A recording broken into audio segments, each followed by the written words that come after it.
Hello again, everybody. This is James Bartley, and you're watching and listening to the Cosmic Switchboard Show. Today, we have old friend Dan Armstrong back on the show with us. Dan is going to give us a heads up about what's been going on in the recent past in Canada and his view of geopolitics, how it links in with the cosmic conspiracy, the greater cosmic conspiracy. So, without any further ado, Dan Armstrong, welcome back to the Cosmic Switchboard Show. Thank you so much, James. It's always great to be back here and speaking with you. Likewise. Well, tell me what's been going on at your end of the spectrum, and what's been going on geopolitically and politically your end. Federal election coming up here in Canada, and I'm proud to report that people are patriotic as ever, waving the flag right there behind Mark Carney, and it looks like he's actually going to win, even though the opposition leader was poised to only a few months ago before this leadership change.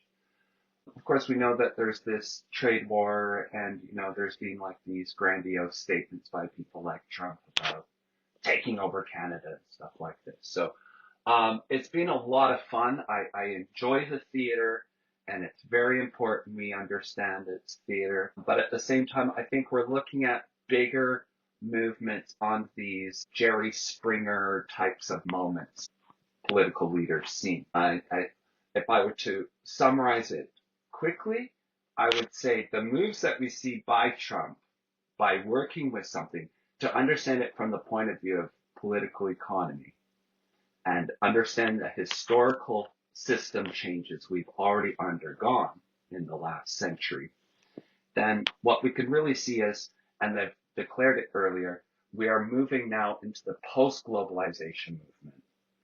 And rather than having the centralized system that was being planned, we see that we're actually going back to the national and international system. So that's it in the short. And I think there's a lot to discuss under that framework, why we're seeing the changes that we are, and how that's actually a great thing in terms of slowing down this centralization, which was the key part of the problem for what the world was going through. Well, we've heard a bit about this Carney character who is being brought to the fore. Now, we know elsewhere in the so-called Western world, whenever a candidate emerges which is not to the liking of the powers that be or want to be, they simply find a way to dispose of them, either through political assassination, character assassination. Look at Le Pen in France just recently. They just throw the person in jail. Tell us what you know about So, this Carney guy. Where Mark did he Carney come from? actually What's he has a all very about? interesting biography. He grew up in the Yukon, so in the far north, in the Arctic. His comes from a political family. His mother is Pat Carney, a senator, and of course in Canada, a senator is not an elected official. This is a former politician who gets appointed by the prime minister. I lived on an island a few years ago where she lives. In fact, it's very small, like 300 people. But basically, Mark was a Goldman Sachs and Wall Street guy. Worked for Brookfield Asset Management, which is a huge portfolio company with its stakes in the real estate investment trusts and all of these types of things, the real estate system, right? He was governor of the Bank of Canada for a number of years. He went from all of his friends, so he's got the whole Harvard, Wall Street connection, the old Goldman Sachs, and all of these types of people connections, and then became governor of the Bank of Canada, and then later governor of the Bank of England, if you remember that. So this was the guy who was the Canadian guy who came over to be the governor of the Bank of England, which is quite a thing to actually say. The British are not exactly, open to the colonists coming and telling them how to do things, especially such a top position. But he did that. Since then, he is now he's sort of like a Tony Blair of the financial world. Okay, he's like this special envoy for climate change at the Bank of International Settlements, and he's really big within the Bank of International Settlements. He is within the Central Ring Steering Committee. So he is not only a former top central banker, Wall Street guy, and everything else, but literally the nexus of power itself, because the BIS is done in different concentric rings, and the outer rings have less influence. There's all these central banks participating, but they're ranked, and they're always vying for this position. So, I don't know if people understand what the Bank of International Settlement, but it's often described as the central bank of the world's central banks. So this is the economic policy. Central bank policies do not get determined by governments. Central bank policies get determined by the BIS. It's like it issues guidance. There's trends. There's influence that you buy your way in and go through the ranks. And then national populations have to then basically adopt things that BIS members have agreed to. So it really is a secret cabal that does manage the big macroeconomic day-to-day pictures. So that's where he's coming from. And it's interesting to look at the BIS itself when we're talking into this narrative about globalization. The BIS was actually the institution developed, like we mentioned previously on your show, the European Union system itself. It started with the Steel Cooperation Agreement and so forth, but it was really the BIS, which, if we go back on a little bit of the history of the BIS, this is the Bank for International Settlements, because it was for war reparations from World War I and such, that later got taken over to be the bank for Nazis and all of this. The BIS is a very sordid history. Again, one of these private banks, too, that had private shareholders. They don't really like to talk about that. It can change, but only in the recent decades.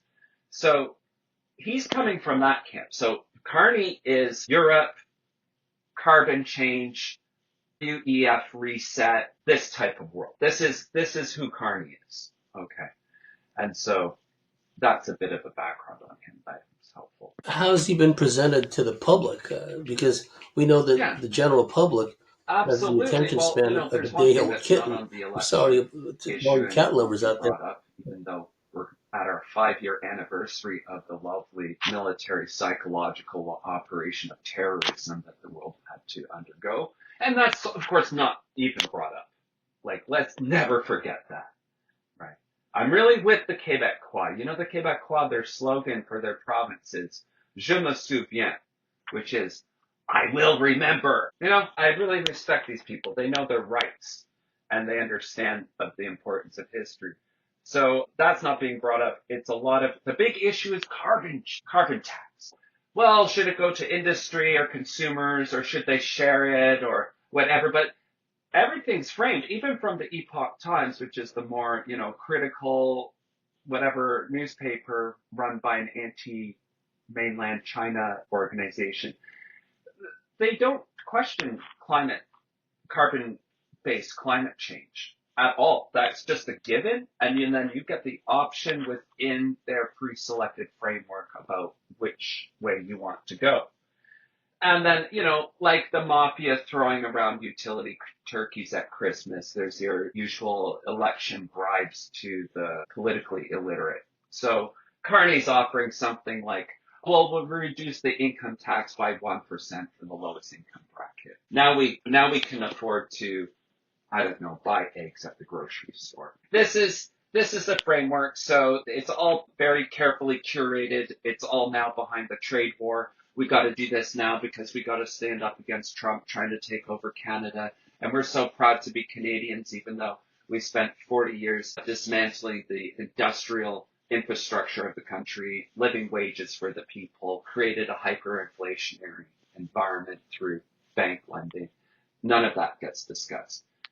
The second you actually hear people talk about going after the bankers or the banking policy, then we can have a discussion about politics. But that's something that's always going to be off the table in the Canadian election or any other one, Yes, the notion that he's a populist by any measure is nonsensical, and they're always going to find their placement. And his background from banking, the BIS, what have you, just a little background. You're aware of this, but for the people that may not be aware of this, while the armies of the nation states of Europe were slaughtering each other in the battlefields of World War II, the Swiss, Italian, American, German, Yeah. British bankers were having picnics in Switzerland, employees of the Bank of International Settlements. That's how the game works. And I'm glad you brought up the European Steel and Coal Union, which was the basis for this. The names escape me, but there were two guys that were Yes. founding Was it members of Montague Norman? BIS. Maybe One of them Montague Norman. I was a think Czech. maybe. Well, Yeah. yeah, he was governor of Bank of England. There was one guy who came from Czechoslovakia whose name escapes me. It's funny because I just came across the book about lays this whole thing out, right? And I took a look at it, but I didn't bring it into the bedroom, to read it. But it was just sitting there in the garage. I go, well, that's a good book. I read it a long time ago. Joseph Redinger, that was his name. And then you have the his counterpart, Yeah. go-to guy, Yeah. was Prince Bernard, right, of the Netherlands, who was also an honorary member of the Schutzstaffel, of the Allgemeine And Schutzstaffel Bilderberger. SS. So you would think that, Mhm. yeah, yeah, a Bilderberger. You would think that two more unlikely people, a Czech guy, Joseph Redinger, who, if he had any morals and sense at all, would have been part of the Czech resistance, right? But no, it doesn't matter. He and Prince Bernard of the royal Dutch family, basically, and the SS, they fit like a hand in glove with their vision of a unified Europe, starting out with the union of the Coal and Steel Commission, so called, and also as a bulwark against Soviet expansionism. This ties in with the creation of NATO and everything else. So I'm glad you brought that up. These are super elite bankers. They think in terms Yeah. of a global unified system. They don't think in nation states. And you brought up a key point because they're using this kind of populist nation state Mhm. concept now to rally support. You see the built-in contradiction in Europe, where the system itself is enabling this mass replacement that's going on, where native Britons, native Irish, native Germans are being overrun, stabbed, mutilated, gang raped. But we have to send our forces to Ukraine and fight those dastardly Russians. And a lot of people say, wait a minute, it's Yeah. like, look what you're Yeah. doing I to think it's us, very and you're unfair, expecting us even to when go they fight for criticize you. I don't think that's going to happen. British And youth so, that they expect to go, or young adults to go abroad to Ukraine and say, oh, they're too wimpy and that. I think it's like they realize, why would I when my own country looks like a war zone? Why would I be going to fight? There, you know what? That you don't know with war. What's the greatest morale booster? That you're doing it for your family back home, for the country that you love and cherish back home. How morale affects soldiers' ability to really engage in sustained combat is absolutely critical. And when you sorry to say, but when you really shit on your own population for decades on end, don't be too surprised when your bannermen aren't coming to make the call. You know, don't be surprised. This is a direct result. This is a consequence of doing that to these people, yeah, of taking away their dignity, of their pride, and their families, and everything that they once that's right. cherished, and their hope. And you can Yeah. look at it from the American populist message, this Hmm. tag team that's been played. You know me, I take the good with the bad. I'm not even Yeah. angry about this whole recent No. development because I saw it coming. And there's no point getting True. anguished, wailing and gnashing of teeth, because that just feeds into this loose generating system. The bombast, I've never seen it before. Like, people thought Reagan was bad when he was talking about the evil empire and, Gaddafi is a mad, mad dog. And it got so bad that the prize spy of MI6, Oleg Gordievsky, one of the great spies of all time, he was the head of station in London and at one time, and was working for MI6 actually. And he had to go to his MI6 case officers and say, "You've got to tell your government to get Reagan to stop being so bombastic, Right. Right. because the Soviets are a hair trigger. They're running these worldwide training operations, Operation Ryan, where they're literally expecting a first nuclear strike from the Americans. And here's Reagan just going Yeah. on and on about the evil empire. They had to tell him to back off. And to his credit, Reagan did. But now what we're seeing, the constant bombast coming from Team Trump. He has these weird, unqualified people. Pete Hegseth as a SecDef, and you see his body language after he got off the plane when he was being questioned about the ridiculous, like Signalgate Mm, so-called scandal. He just, all twitching and spasmodic jerking. It's like, where do they get these people, right? mm, And so they whip up the populist hysteria, and I really do hope the indictments come down, prosecutions come down as a result of Doge. I really hope that does happen. It's something that does need to happen. But at the same time, coincident with that is this parallel warmongering, whipping up American patriotism, so called, whatever is really left of it, into a war, first with Yemen and then by extension with Iran. So you can see how the tag team is being played, where they moved Team O'Biden mm. out because they outlived their usefulness. They did a great job destroying America and causing all this trouble in Ukraine. But let's not forget, Trump's role in that in his first administration also. So now they're gearing everyone up for this populist war against Yemen, right? By extension, Iran. The Yemenis are not proxies of Iran. Mhm. Iran is an ally of theirs. They have some mutual interest there. But the way that the debate has been framed, any criticism, any serious analysis of what's going on, tied in and what's going on in the occupied territories, they make it so you can't even talk about this without fear of being Well, arrested. it's So illegal that's in not Canada. very democratic. That's not very populist Criticizing at all. certain governments is completely illegal. Yeah. So what do you think about that? I can be charged with hate crimes. I have That's to be right. And extremely so careful about what I would say in online Europe, it's here, gotten and so and we bad. continue to build more and more legislation under the name of Absolutely. hate It's like that in a crimes, lot of online Western hate countries. crimes laws, that if I even say things on a podcast, I could maybe even say things. They were trying to get things so that things that you even said in the past you could be liable for after, so they don't even have a grandfather clause, which is typical of Yes. legislation. They wanted to go back and deal with your past Yeah. as well. Well, yeah, and the reason I bring it up is there's so many of these American ex-military types, these Oh yeah. ex-military special forces podcast influencers.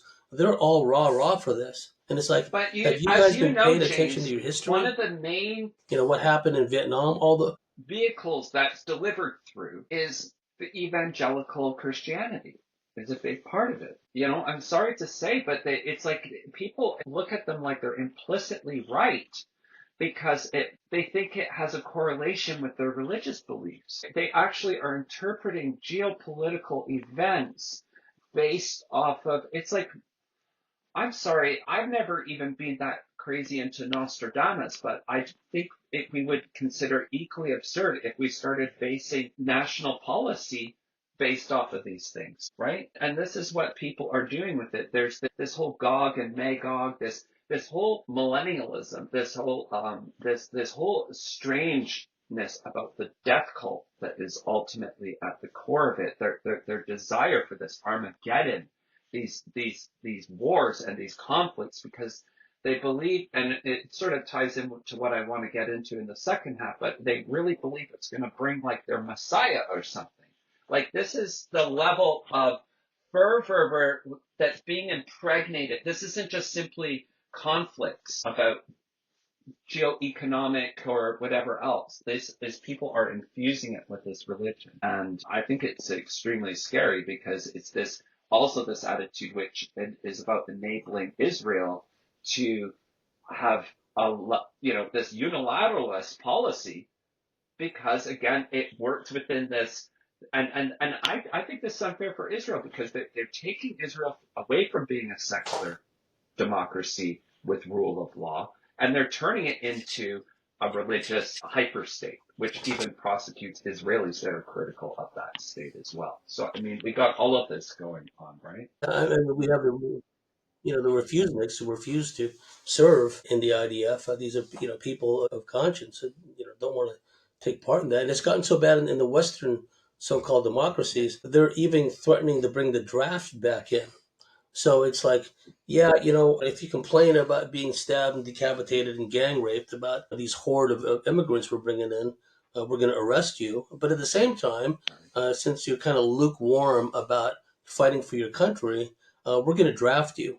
And if you look at what's happened in Ukraine, the impressment, the press ganging they're doing, taking young men and boys off the street to go fight as cannon fodder. What I see happening is the powers that be will love nothing more than an American Oh aircraft yeah. carrier to go down, to get obliterated, to get wiped out, because that would be the USS Maine in Havana Harbor, Well, Pearl and they Harbor, nine wanted it 11, even with the the USS Lusitania, Cole with all of that Saddam rolled up. Hussein back in the day, before the whole 9/11.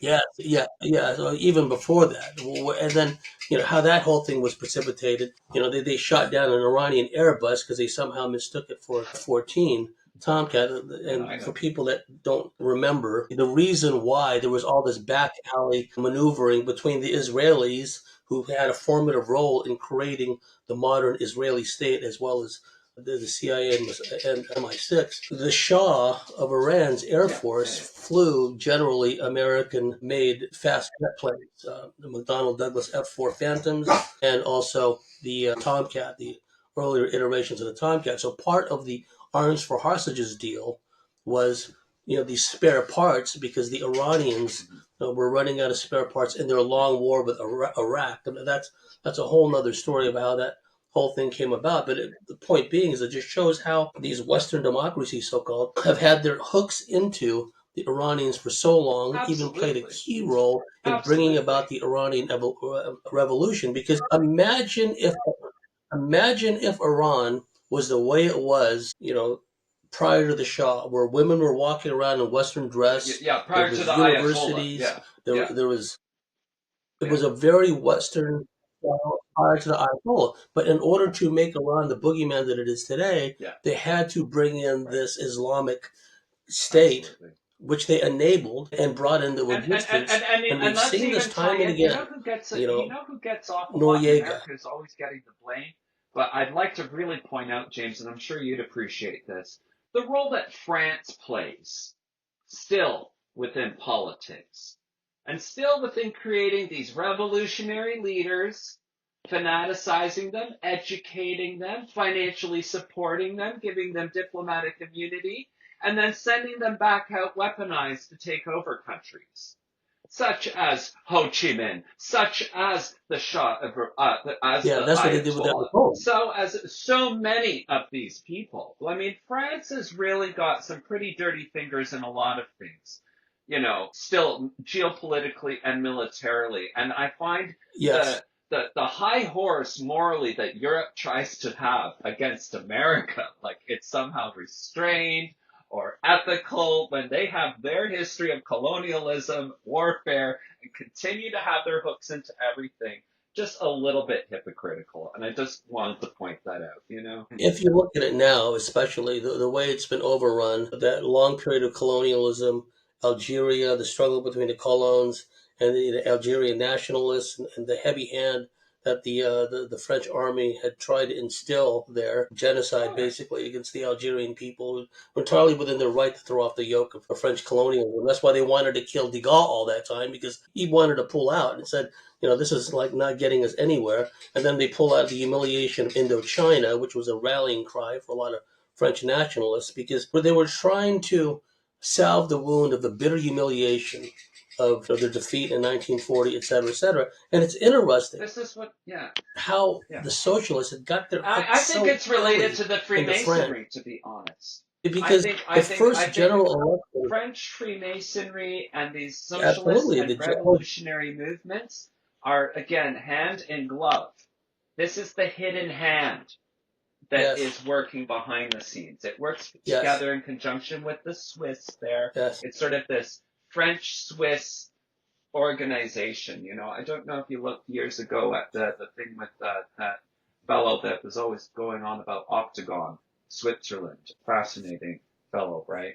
But really, this whole thing of like, yeah. Octagon in France was hexagon, and these types of code names, this really behind the scenes machinations. This isn't just like These aren't just individuals and biographies that have fantastic biographies. These are people who are groomed for their roles to deploy in larger geopolitical designs by groups like Jesuits, by groups like French Freemasons versus English Freemasons, and so on and so forth. I think this is absolutely critical because I find in international relations, this is the thing that's always missing, and then it's just treated as silly conspiracy. But I think if we really start to call a spade here and what's going on, we can see how these things tie together. And you can see that where it was going because the first general election in France, fully a third of the electorate voted communist. Didn't they learn anything in the years of occupation? Setting aside the whole thing of who was ultimately responsible for which we know the international banking cartel for World War II, you would think that after years of occupation by the Germans, that the last thing that they would want is any form of authoritarianism, but that wasn't the way with the French. A succession of socialist governments, and look at the basket case that France is in, and now, and the bellicose remarks Yeah. they're making vis-a-vis Ukraine. Still, your country is a basket case, and you want depleted, meager military forces to go fight against a Russian war machine. It just the insanity levels. And what I see happening, I'd like your thoughts on this, is if the conflict with Yemen, Yeah. Oh, yeah, exactly. alone amongst all the countries virtually in that region, Turkey is Turkey is starting to make some noises, but the one nation state, and the efforts, the malign efforts of British Oh, neocolonialism, absolutely. The whole Middle etc., Eastern have thing been is due to afflicting that. Yemen for a long time, as early as the early 19th. We have to, while we're calling a spade, I mean, yeah, the Oh yes, British, as early as the drawing the early lines the way 1960s. they did is why we have these geopolitical problems. Yeah, yeah, it's like people going way back, but just fast forwarding to the present, if it degenerates into a full-scale war with Iran, what we'll see, I think, is a replay of what happened with the Tet Offensive,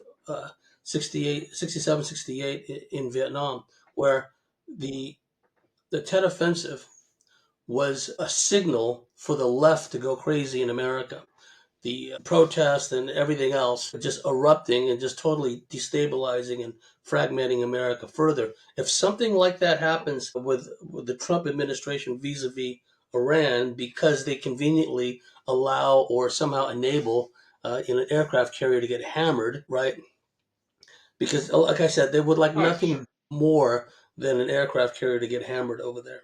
Casus belli I mean, all this is being done without congressional approval anyway, right? Which has been so often the case. But what I see is expanded war with Iran, and that'll be the signal to the left in America. We told you, Trump the dictator, he's going to lead us into World War III. Well, wait a minute. Wasn't Theo Biden's trying to lead us to World War III vis-a-vis Ukraine? Nazi, racist. You can't even No, have a rational I argument think, I with the thought left, people were right? just being silly You point before out when they to were them, talking about the Trump derangement syndrome, but I've witnessed it and been the brunt of some of that yes, firsthand by some people even here in our community, and it was very yes, upsetting to see.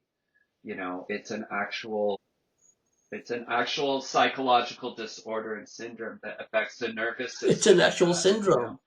It's really It concerning to is. see. It hurts me to see that And that's now, how weaponized they've turned the population. And that's what I deal with here in Canada. If yeah, I said for a second that I think people are being silly and ridiculous about the trade war and Trump and that, I would probably have people be physically violent with me right now. Like that's how intense and people are taking this. So, yeah, we have to be yeah, like, I just yes. try to look at it like these are people who are extremely damaged, and it's hard to do that.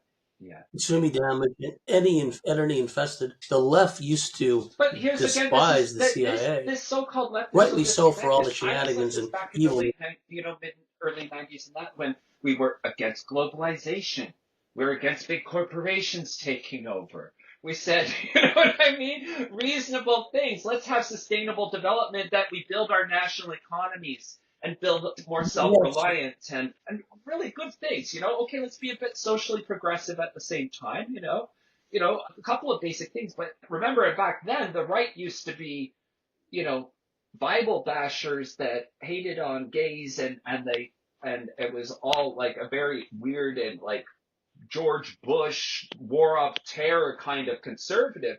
They don't understand Yeah. how, yeah, it's a very different The war on the dynamic war on nowadays. You drugs can't call the conservatives back and how then that whole versus the thing. ones that they're the polls keep shifting, but they don't. I just find that they don't understand. They'll be like tariffs. Oh, it's Well, bad. It's they going to hurt the shifted economy. I'm so like, if far. you understood anything about, again, the international system, yes, it's built off of tariffs. That's how countries maintain control. How do you think China's done so well? Because China has got special exception status in the WTO to still have capital controls. They still have the ability to have the controls over foreign companies and countries like we used to. And that's why they've been able to do so well. You don't understand even they don't understand what they're even criticizing. Yeah. And then they want to praise China and say, well, look at the Yeah. communists And in China that's, are doing we don't so want to get well. And too. look how bad America is. Like they're so confused. They don't realize what the mechanics are in the Yes. political economy and so forth. Yeah. It's all just emotionalism. It's all just emotionalism. So what I see is like this uprising.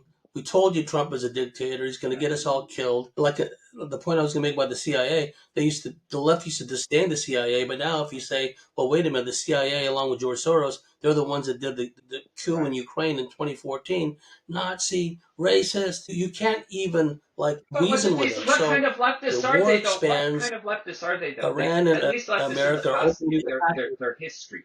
They would say, well, the CIA was involved with Greece in this year and Italy in Yeah. this year, and they would know their stuff. There was reason they came to their conclusions. These people nowadays, it's like opinions first, think later.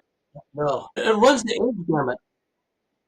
It runs the age gamut from like a preteen all the way up to a 50s, 60s plus adult, and they all just have this foaming at the Yeah. mouth woke leftist mentality. They've all been weaponized. If Trump was serious about stopping that, he would do more than just stop the funding to all these DEI woke colleges. He would get rid of the college system Well, yeah, entirely, they but that'll never happen do because they they. need them. You I'm see, thinking now with this they stuff with the need them. AI, I think it's, I'm They not a want to fan of the destroy America. mRNA, but I think the 500 billion in AI is brilliant. I do think you're going to get massive productivity gains.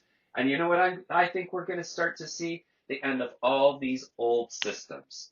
All of these fat cash cows, quackademia, and all the money it made, the so-called healthcare insurance system, and all the money it made, all of these living fat off the public teat industries with the cushy job security, while everybody else lived in the private sector and had their jobs destroyed and exported overseas. Now that it's finally coming home to roost with AI. And now all of this fat government security jobs, these Yeah. office workers and all of this, now they're under the gun. And you know what? Good. Because it's unproductive allocation of capital. They're only consumers. We're not building and becoming more efficient. We're not wealthier. We are And that, stagnant. We are stuck in this Keynesian vortex of no growth. And it sucks. And that's what's causing our decreased standard of living.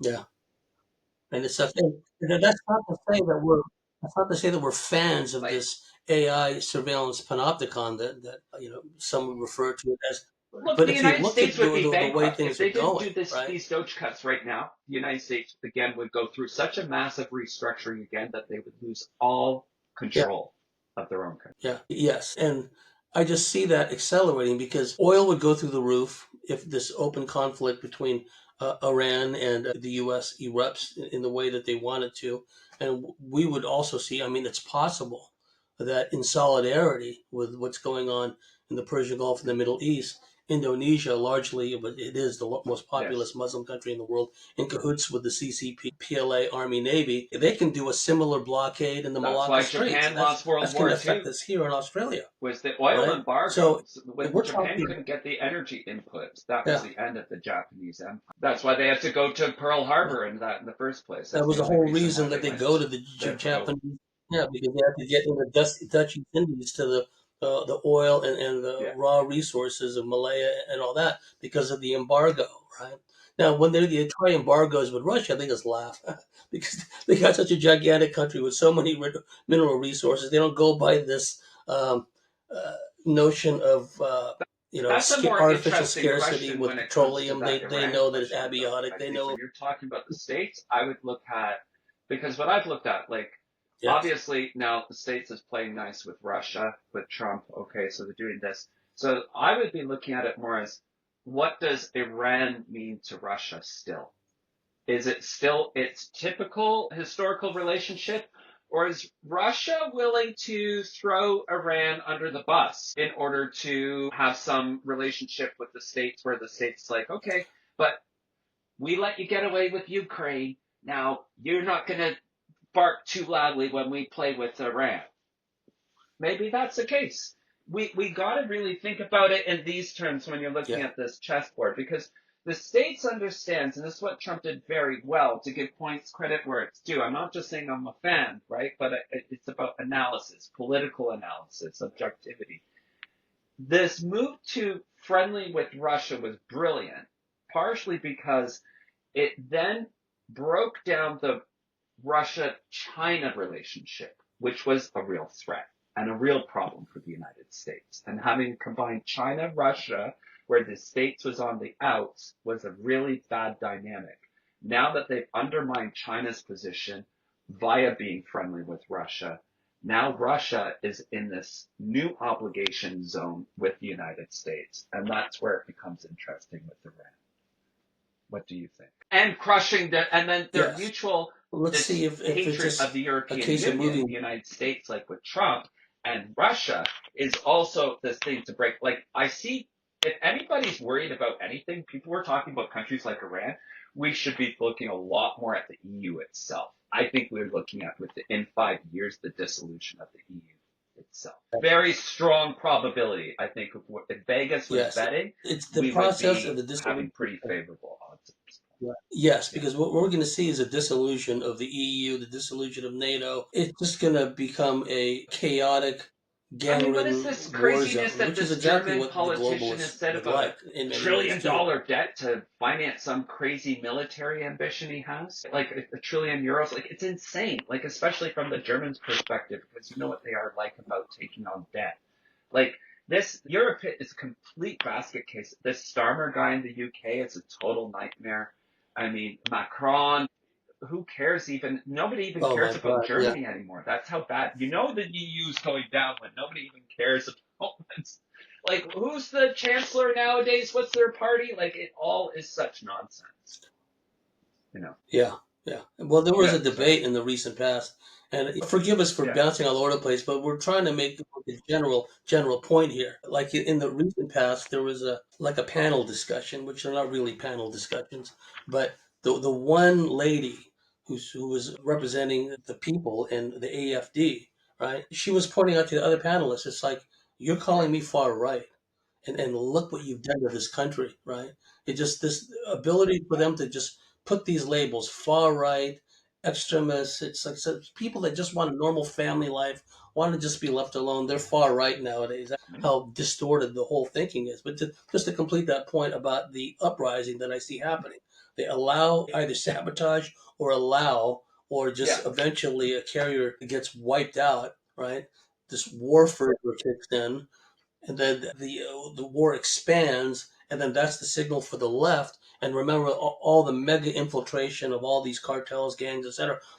It exacerbate the situation further. This was absolutely calculated because they could have done this covertly, but they didn't. They publicly announced there's going to Hmm. be a war with the cartels. So now we're having a multi-front war. It's not just what's going on in the Persian Gulf, the Red Sea, that part of the world. It's what's going to happen in America, in the border states, well within the heart of America too. When you start, so you're going to have battles against the CIA, Mossad-controlled cartels, which is a non-starter. It doesn't make any sense at all. It'll be a signal for the left to rise up, and they're going to erupt into riots that'll make the Antifa George Floyd riots look puny by comparison because ultimately they want to destroy America. So the focus will be Well, overseas and again, I wish the that war these against leftists Iran, wanted to and be maybe like the old expanding it leftists and further, join the and then international also brigades. You like it so much, go and join an international brigade. Go support them. Again, know your history. You call yourself a leftist. Know what that's a right. leftist is supposed to be historically. Our history. I hear you on it. I hear you. And the thing is the problem Yeah. is Well, that the system in the itself is so brittle at this point that any flashpoint could precipitate some systems cascade. And that's the whole problem, right? It's not about, oh, is it going to be an aircraft yeah, carrier or is it this? It's just the yes. whole thing is we're on a nice edge. The nerves are shot. The whole thing is just going to react. It's a tinderbox. It's a The tinderbox. stored energy is just ready to be released at this point, and All, that's what we see economically, geopolitically, all these socially, flashpoints. all of these levels and all the systems, because they've converged so much, they're so entwined with each other that it really will just be like some horrible brush fire once it gets going. So, I mean, I'm really hoping we stay away from those timelines and to keep focusing our energy Well, and seeing how easy it is. So what I like to do too is just briefly touch on how easy it is to fix it all and how excited I've been in seeing that too. yeah. So, Well, yeah. the So time we got left in this the first great segment, thing to look why at don't you if you do want that? to, like, I won't, the geopolitics aside, I think if we solve the economic problem, you solve most geopolitical problems. And this is done through innovation. And there's a great, it's such a nerdy thing to say, but my new favorite economist, a guy that you may have seen clips of before, Richard Werner. He's the German, lives in the UK, lived in Japan for years. He actually was the one who created quantitative easing before they bastardized his concept later and did it in a different way. But, he basically talks about, he's shown empirically how the banks have literally just create the credit out of nothing, right? And he's empirically proven it. And my point here is he basically says the main thing we have nowadays is we have a problem with capital spending. And the reality is it all goes, if you look at most banks, they're all putting it towards this stuff that doesn't keep making money in the economy. Housing, right? Like this financial thing, rather than the real economy, things that help us pay employees and buy capital equipment and means to get to work and all of these things that build on a generative aspect. This is what actual economics is. It's a very ecological thing if you look at it correctly. So, he says, look, you just look at it. He says, you'd be surprised, even in case pointing to Germany. Everybody knows Germany, the economic powerhouse, and that a lot of it comes off of their small individual banks, sort of like credit unions. Those big banks like Commerzbank and Deutsche Bank, they're like a totally different league. In other words, there's a sort of separation in capital. Anyway, I know it's a really weird, strange pivot from where we were just at, but he has such simple solutions about how we could just separate the way that financing works more so that you're not commingling the speculative kind of asset capital for speculative reasons into the real economy and distorting the real economy, which is what we've been doing. Yeah, Yeah, just to interject a second, that's precisely. exactly what they did with the removal of Glass-Steagall back in the day, which opened the floodgates to Absolutely. Back in derivatives, whatever it was, mortgage-backed 98, securities, 99. etc. Please continue. So this is one of the really big things that's occurred. So we need capital to be available.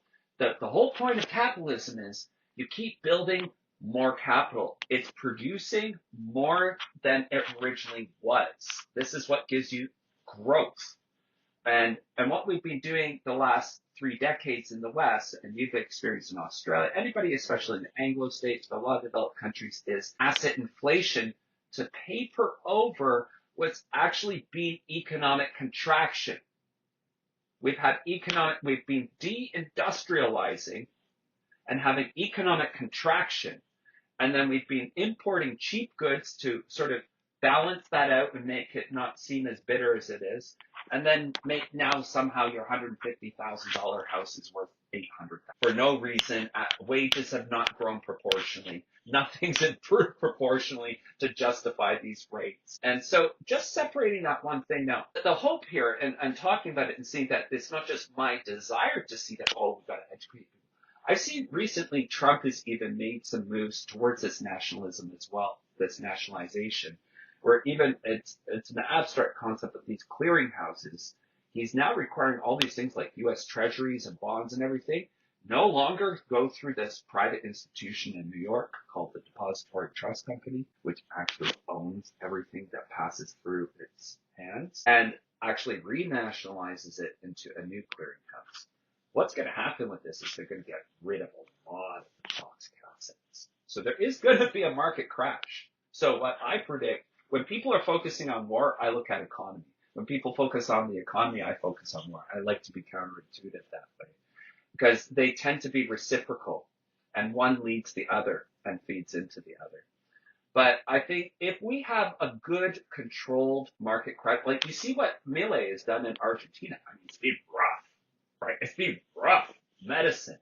But I think that's the big reason even Trump's looking for a third, because he knows we're going to have quite a bit of rough medicine for a few years. These revaluations, a lot of people's pensions and portfolios are going to be affected. But there's also great opportunity to make excellent money in this and to get rid of this vampiric financial system in the way that has been operating.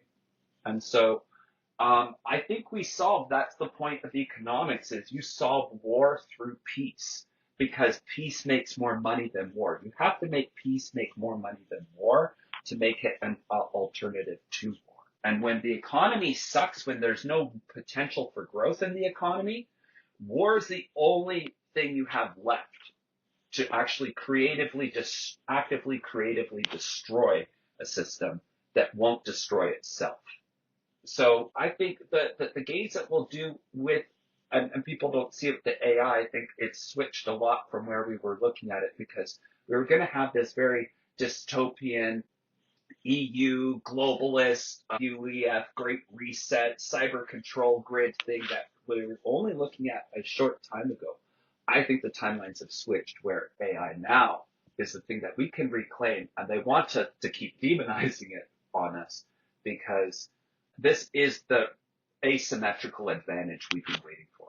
This is the thing that we are now going to be able to leverage and create literally, I think, a new golden era in productivity when you start to really study what it's doing, what it's capable of.